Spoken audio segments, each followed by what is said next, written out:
အားလုံးပဲမင်္ဂလာပါဗျာကျွန်တော်ကကော့စမွေကျွန်းမှာနေတဲ့လူပေါ်တယောက်ပါဗျာအဲ့လေထားလိုက်ပါ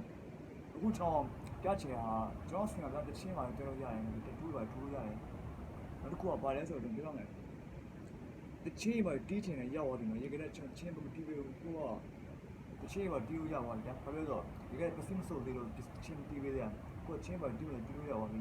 ကိုကျွန်တော်တီးနေရဟိုပြီးတစ်ခုပြပါ freestyle ပြီးရွှဲမယ်ကဲပြရတယ်မှာကျွန်တော်ပြမယ်နော်ကြည့်တာကျွန်တော်ဖွင့်ရမယ်ညီမ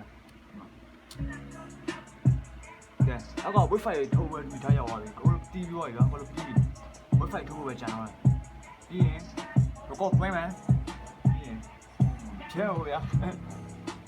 yo အော်အဲ့လိုမျိုးချဲအောင်အဲ့လေ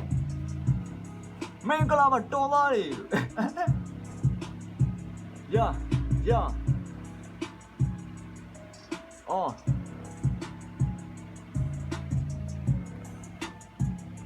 呀，我是没找人把这个路配考完的呀。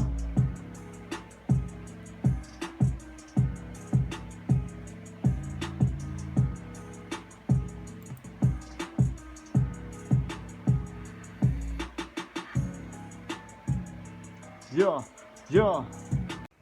အဲ့လိုဖြတ်ချင်တူလာခဲ့တော့ဒီမှာပြီးပါလေတီးပေးနေပြီတိတာရေတဲလို့ပစ္စည်းမစိုးသေးလို့ကပြီးပါမတီးပေးသေးကိုကကြောပြီးရတီးရောက်သွားပြီကိုလိုပစ္စည်းတို့တော့ဝယ်ချလိုက်ပြီနော်ဖြဲဝယ်ကြပြီရပေါ်ကိုလိုဖိတ်ခေါ်ရတယ်